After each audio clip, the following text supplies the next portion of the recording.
So at the beginning of 2024, I decided to remove dating from my life temporarily.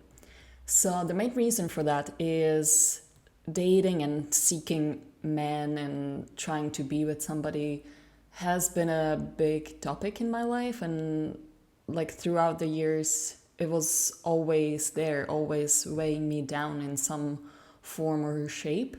And even though I've spent, I would say, the majority of my life on my own, single and happy, I'm not saying that I've been desperate on my own, but in the back of my mind, this thought of being with somebody and this kind of need, it's like I eventually want to find somebody and be with somebody, and feeling like I wouldn't be complete if I was on my own. It was still there. It was always there. Even though I was happy and enjoying my life and traveling and doing my things, it was always there. And so this is the first time in my life that I finally decided to remove that. So even my future plans and everything, I'm just thinking about myself as the whole. And even though dating is something that is so normal, it's so common, it's still perceived as something bad if you're single, especially if you're over 30 and you don't have children, you're not like anytime soon to be married or anything like that. I think it's not always that easy to find a partner that would be worth it. And I have made the mistake. I've learned my lessons from dating the wrong people because I was seeking dating for the wrong reasons. And that's the whole point of this mission of not dating, is to actually be truly comfortable with being on my own, which in the past I thought I was really comfortable, but as I mentioned, it was always in the back of my mind to find a partner for life. And so even though things seem really easy and nice, there's still this part of you missing. And so my previous partners, I didn't choose them. I was waiting to be chosen by somebody. So when somebody decided to finally date me, I would put aside my own needs. I didn't believe that somebody would love me for who I was, or maybe I thought I could learn to love them if they loved me enough, or just the relationships weren't based on love. So for me, it was based on some sort of limiting belief that nobody would love me, or I couldn't do any better, or just the need to be with somebody and just feel chosen. And so, yeah, I was just allowing those men that weren't good for me to choose me, and I wasn't choosing them. I was just complying with their offer, sort of. And so, starting this year, I realized, like, I had previously realized what I was doing. And so, back then, when I was living in Peru, in Lima, started dating consciously. So I took some time to be on dating apps, and even though I was saying I wasn't truly seeking a boyfriend, it was still in the back of my mind. So I feel like a lot of us are lying to ourselves when it comes to these things, and we just forget what we truly want, and we just say, oh no, I don't want anybody. But in the back, in your heart, you're like, oh, I wish there was somebody with me when I fall asleep, and I wish I had somebody to travel the world with. And then you're like, oh, I actually want to be with somebody. And it, even though you're saying I don't, it's still there. And it's important to admit it and then actually do something about it. And I'm not saying that it's a bad thing. I think it's completely natural to be with somebody. But especially if you're like me, who has been through some dysfunctional relationships, I think it's important to remove that part from your life for a moment and focus purely on yourself, and then return as a little bit different person and with a little bit different perspective to dating.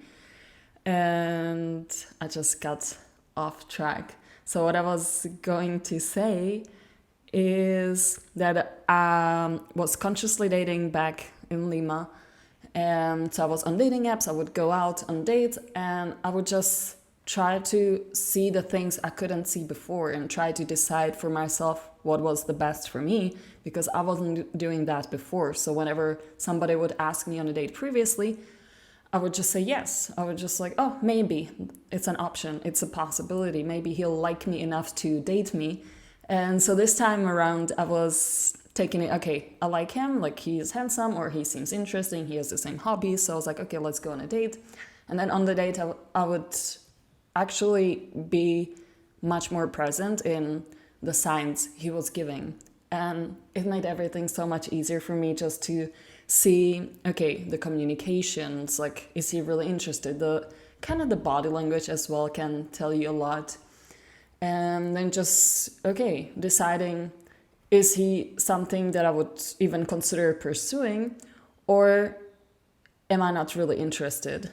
And am I just like seeking the attention or just the entertainment that it provides to kind of be going on dates with somebody? So that was one part of it. Another part that I really had to learn that I didn't know how to do before was setting boundaries. So whenever somebody would show signs of something that really like felt in my body like a constrict, like I'm like this go against what I want and my values and how I want to be treated, I would express it and I would set the boundary. And this was such a beautiful lesson and such a beautiful process of learning how to do these things, because there weren't people that I was truly like interested in. They were completely new people, kind of strangers to me. So it's so much easier to practice that with somebody you don't know and that you don't have a relationship with, because you know there's nothing to lose, because like those people are not really in your life. And yeah, maybe you go on a date or two and then it's like, okay, like we split our ways and it's like, this is not meant to be, but you got the chance to actually practice something that's really valuable for you in the future.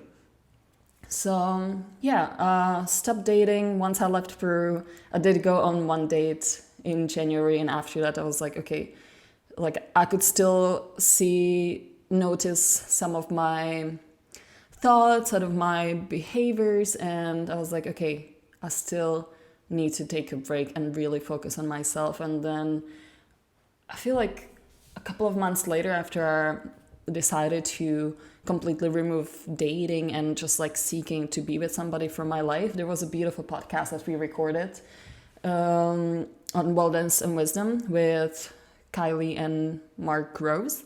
And Kylie was talking about how you should remove completely seeking and dating and just like pursuing men from your life for some time, just to heal how you attach to them and like how you actually see yourself. And so that was a beautiful sign for me that it's like I actually made the right decision. It was like a confirmation. It's like you're on the right track. And that's what I've been doing for the past 4 months, just completely removing that need to seek. And yeah, sometimes I notice myself, it's like checking guys out. I'm like, okay, like, why are you doing that? And it's like, yeah, it's a little bit primal instinct as well. Just like, okay, I want to be interested in somebody. Like we're here to be with somebody, right? And yeah, I just really take it lightly. Yeah, I see a handsome man. I'm just like, oh, he's handsome. But I'm like, that's it. I don't know him. I don't know who he is. I'm not creating a story about what we could be or who he could be. And yeah, I just see the guy for just the fact that I don't know anything about him. And it's like, yeah, his face is beautiful and that's all I know. And that's everything there is. So yeah, it's been a journey of self-discovery and really being happy to be on my own and actually like focusing on my things, on my projects, and putting energy into things that I've been postponing for a long time. Because also dating can be distracting if you're a busy person. Like I have a job and I like to serve, and then I also like need some time to be with friends and to work on my project. And it's just like sometimes it's a lot. And like at this moment right now, I feel like a relationship would be in the way of me pursuing the things that I want to do. So I feel like at this moment in my life, it's the best thing I can do for myself. One thing that I also wanted to mention, which is something that's been talked about so much on social media, is this phrase that everybody says, if he wanted to, he would. But I was thinking, why won't we ask ourselves, if I wanted to, I would? And in that sense, like, if I wanted to, I would work towards my dreams. If I really wanted to, I would be joyful and peaceful and have the life that I always dreamt of. And if I really wanted to, I would quit the bad habits that are ruining my life and stopping me from reaching my full potential. But we're so worried about him, about what if he wanted and what does he want? And we forget to ask ourselves, what do I want? What is it that I want for myself? And why do we always prioritize somebody else's needs and wants over ours? Any other person can disappear from your life at any moment. Any other person can lie to you, can disappoint you, can leave you, can do anything. But the only person that will be there forever with you throughout this lifetime, throughout any lifetime, is yourself. And that's why cultivating the relationship with yourself, cultivating self-love is so important. And once you do that, it changes all of the relationships that you have in your life, whether it's your family, your siblings, your friends, your partners, like work, business relationships. Everything actually is a reflection of how you feel about yourself and how you relate to yourself. And so that's why I put so much importance and so much effort into creating a beautiful relationship with myself, treating myself the way I want to be treated, because I know that it's the reflection of how I relate to the world. And that's been the main goal this year, and that's also what I would like to teach other people, because I feel like we shame ourselves, blame ourselves, pity ourselves, and just treat ourselves so poorly when we have always the choice to say, no, I actually want to love myself. I want to give myself the best. I want to talk to myself in the nicest way possible. And once you do that, people will do the same for you. And so it's not a one-way street when you work on self-love. It's you invest in yourself, and it shows in the relationships, in the external relationships that you have. And I think it's a truly beautiful thing, and it's one of the most important work that you can do for yourself in this life. So yeah, let me know your thoughts in the comments. Would really love to go more into self-love, and I'm just working on creating the course and the presentation for the retreats that I'll be running. Might need to postpone them to next year, but as I was saying, I'm not putting any blame and shame on myself for not being on the timeline. It's like, oh, I need to do this year. I'm like, I want to take my time to really do it right, to really create something meaningful that will impact people in the best way possible, instead of just like, oh, I need to make money right now and just like be successful right now. I'm just like, that's not the point anymore. It's like my goal right now is to help people. And if it means that I might take an extra year to create something that has that impact, I'm so happy to take an extra year. And yeah, just be of service and not always. So yes, right now we're focusing on self-love, but I just want to make sure that we all know that this is the next step to actually moving on to the next step, which is the whole.